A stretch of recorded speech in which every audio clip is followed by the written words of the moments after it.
فرعون في كتاب العزيز أكو أكتشا كو ألا بافو مسامي كورتا لندو أبي موسى ألا كتشباكا أباني فرعون كقيسافو أكا كتاب باينكونو أكتشا لأنها من أعجب القصص بس موسى ني فرعون كقيسا كو قيسا وكقيسا كباكولندو كو قيسا وكقيسا كباكولندو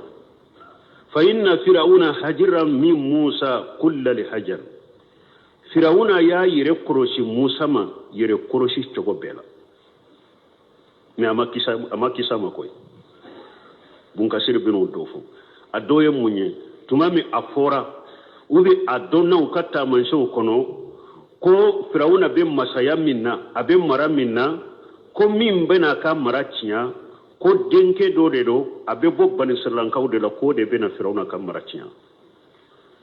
tuma mi firawna yemmi ni me ubi ayen ni ndo ayem munke bani sirlankaw ya kede ni denke bani sirlanka musulman na kono madero na jigina denke ra chema de firawna bafa pour mi fora ko ale kam maras tinya sabo be bo bani sirlanka do de la ni muso jigna ni ce da ba be fa o ko fi al qibtigan kaw ayre kam qabra mo na na fay o ko firawna bani siran kaw de banka barawu ke wulu de anka barake de wulu de anka barawu ke bagay nu yu ce ma be fa Allah ba nyirbe barawu ke yade waye mun ke ola wa ko sisa ni sai ni denke munu sorola ni sai abe wulu bila sangure ni denke munu sorola abe ulu faga puri kana chaya ni ya usherama uchaya rade ayeni la halafunata denke ube bila samide alay haruna wolo odela haruna bangera odela ya denke ube bila sami haruna sorla odela denke ute faga sami haruna bangera o sandela me denke ube faga sami musa bangera odela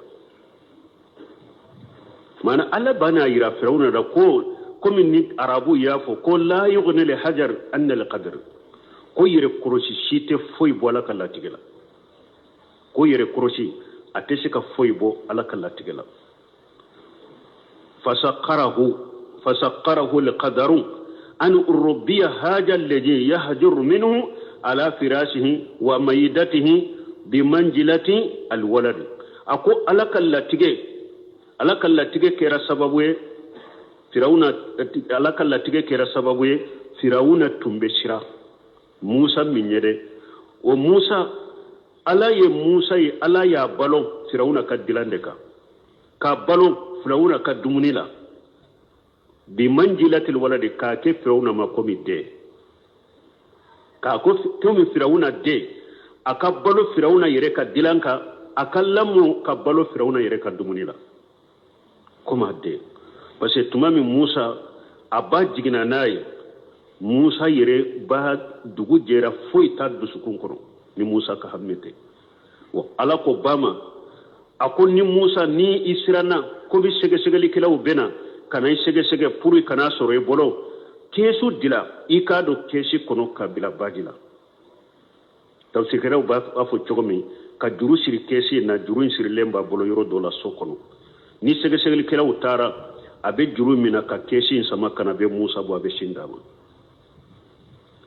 dondola asobina ko ewa sege kilaw bena ko ayi musa do kesi la kabila bajila so sigar do ba fo chomi nyana na juru masir baji tara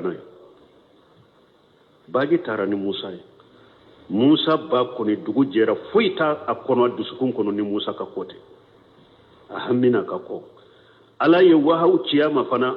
ilhamu akun musa ba makana sirade ikadde ne ala basage kanayma mbane ake cide nye fana ha kana sira kesu jiye kesin talo kata firawuna yere kam mugo be baji yoro mide kesi taraboni o yoro firawuna kam mugo ye kesu ye ko ni ye kesi de uya tomo atomone una tara firawuna fi uya dayele musa de bora la denyere ni ala yake keshi infana tumami Firauna ka mogo ya atomo Musa ka balima muso do be abake ka munu nyo keshi untoma abake ka tugu ko mi ate gerolare abu koroshi kata uni keshi mbeta yoromi fo una nana Firauna ka yorola uya daile Firauna ye nya dara Musa ka ko chemani da ku ka fa amuso ko yi kanan nin fa nin to neni amadden so nin to abese ka ke abena nafa ube annake denye kanan nin fa ala ye ewa Firauna Musa kanu bila Firauna dusukun kono ama fa aya fa ali to akosisa aye muso nyina muso munun jigina nu deun fagara ayeta wele kelen ni Musa sonna kami ewan simina wana ewa shindi Musa ma ana simmin ke bolo alay mun ke fana la ko haramuna alayhi almaradiya min qablu fi muso de ninnono ba shin kono ala ko alaya bis abe shin haramu ya Musa ma abanye ni muso nana ka Musa ka shindi Musa ma Musa bi bala ko to la de abalima ke ngirelula abalima muso ngirelula akuyala ne ka somo do yirawula wo somo nunu ni ewa nindem ko ni ya simina abe si ala misina awaba ko nanjia ka dai marafana uko tawtigi no fa tara Musa ba wele kana Musa ba ya asindi Musa ma yoromi Musa ya mina kami fo kono fara Firauna ko sisa ebe tembolo ya de nka du kono ya ika sindi ndema kwai akonete sika yele mai ka du kono ko be sindi ndema de ni be so ne be tana yede ne be tana infede ka sindama ako bastala ko tana Musa ba tarani Musa abake ka sindama Firauna ba sarafana ko simmi sara ko alede Firauna ba sarafana hari tuma me simbila anana lamo Firauna yere ka dude kono ka ke komi ade abe da Firauna ka dilaunde ka sinugo abe balo Firauna ka dumuni de la summa tara ara o ko fe Musa a tora kallamu kata ka fonnan kaya fo anana ke hadamaden da fale ka ke kamalenya tara ara kore munye nasa wa sabba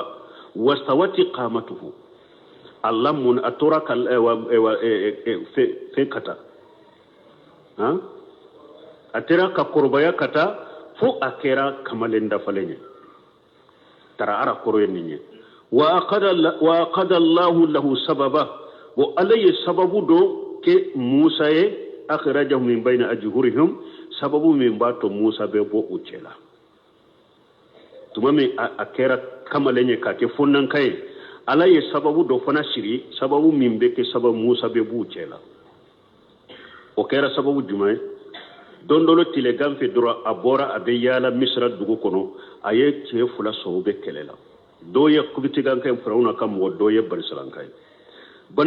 ko Musa ma awa akon ni mana ndeme ni mbafe ka mbugode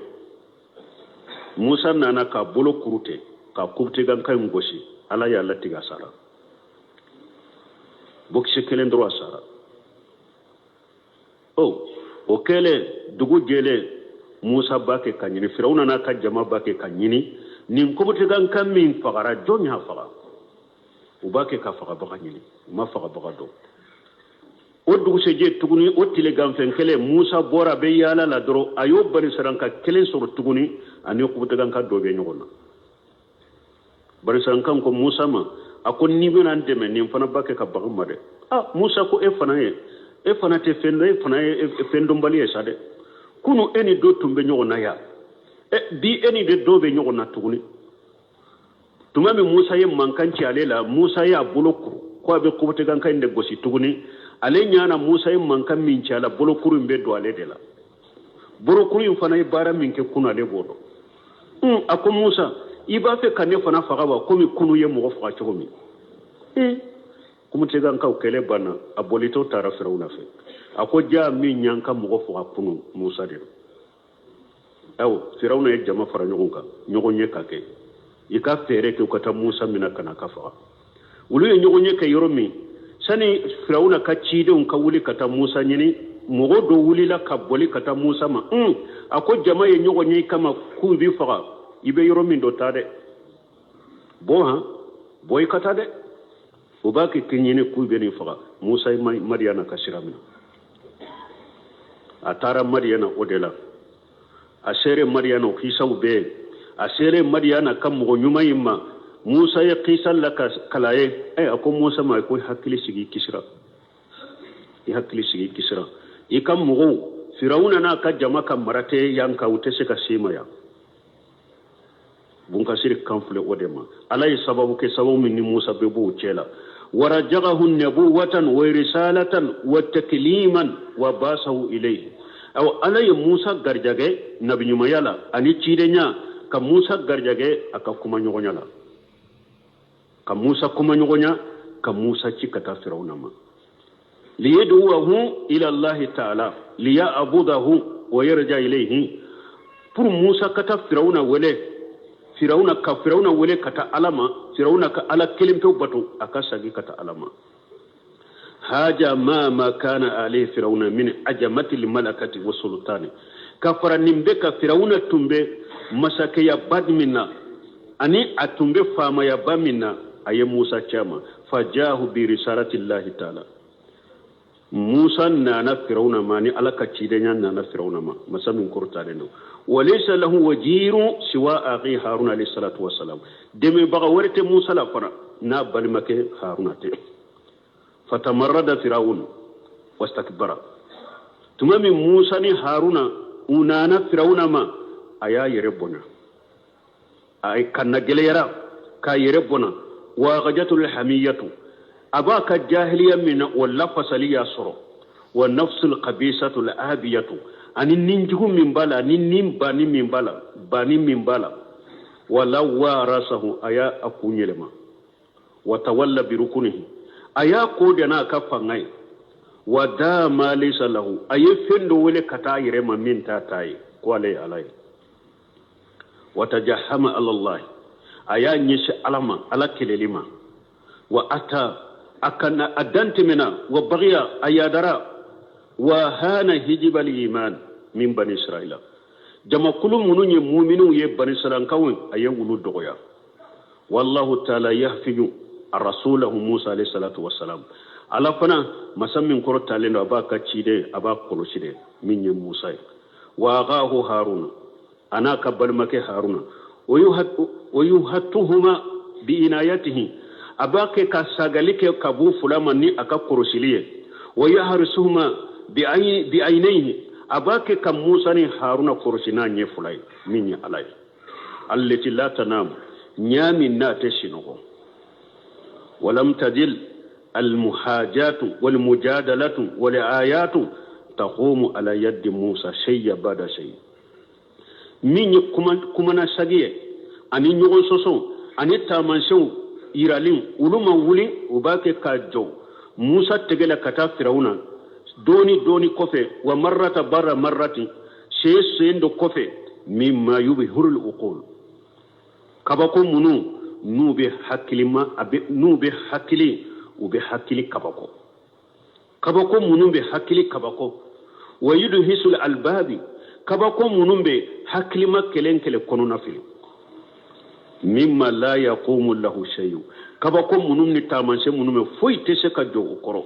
wala yati bihi illa man huwa mu'ayyid min Allah kabako munu ni mugo si tese ko nati fo mo minni Allah de baki ki sembentiya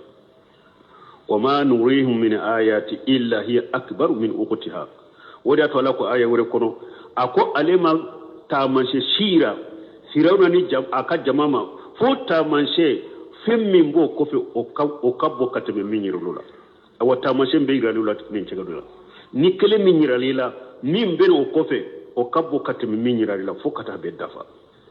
wasammama Firauna wa malawu Firauna na ka jama udumera uka ewa kanagele yake qabbahumullah ala kucinya udumera ala takdhib bijalika kullihim ودومرا كو كبا كوين بغالون تيغيا والجهاد واليناد والمكابرات اني باني اني كان غليا اني يربونيا hatta ahalla Allahu bihim basahu fo ala nana ka janga kata jiguka alladhi la yuraddu janga kata min nishagi bakatala wa aghrahum fi shabihatin wahidati ajmain ala yubeto jila sogma dakele firawna na kajama sogma dakele ala ya beto jikono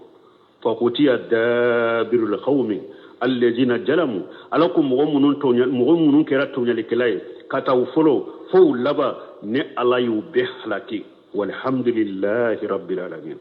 tanugo alay dam fewntigi ala وقال فرعون ائتوني بكل ساحر عليم. ذكر الله سبحانه قصة سحرة ما موسى عليه الصلاة والسلام من يدبالي كلاو فنايك قصة كفر موسى ألا يافو في سورة الأعراف وقد تقدم الكلام عليها دبالي كلاو كقصة ولو فنان موسى ألا يافو سورة الأعراف كنو أنت مناك وفي سورة التاها ألا يكقيس في سورة التاها كنو وفي شعراء ألا يككباريا في سورة الشعراء كنو وذلك أن فرعون لعنه الله وسبب مني فرعون ألا كدنغ باكا تمام موسى نكتا من سوير نانا أنا آية وركنو أكون موسى ما أكون نيه باتو في مرمنا نينته mbi fara kaso dewuka Musa ko hari ninna na ni fenye mi hari ninna na ni tamanse doye ibendo kaso lawa tiden kon Firawna kon nana noyke ayaka berebila akera saye ayaka bolodo dolotkan kono ka foshi kabo ajeyara komi kalotige Firawna kon ni nyedda balide ako jamama ko kon ni che mbe dabalido ha kon ni nyedda balide obe surati suwarai kono ako aka jamama ninte foye ni dabali kalate nimbe dabali do de ayenya maryan kam munken ninna uko arji wa aqahu ni uko nini anaka balima ukako bila krefe folo wa abas fil madaini hashirina misraka dugu misenu kam go do ci misraka dugu misenu la ukata dabali kala be fara nyogon kam mo be dabali do ko sobe ukata be wole nguna be kana komi fofolo de uka ko bila ko fe folo ika ciden do ci kata misra dugu misenu no kata dabali kala be wole kana wala do kisabina foya wa qala fir'aun atuni bi kulli shahir alim abe komi wakati sera donc ni ala ye dresure iranna woni ni nyaqi saw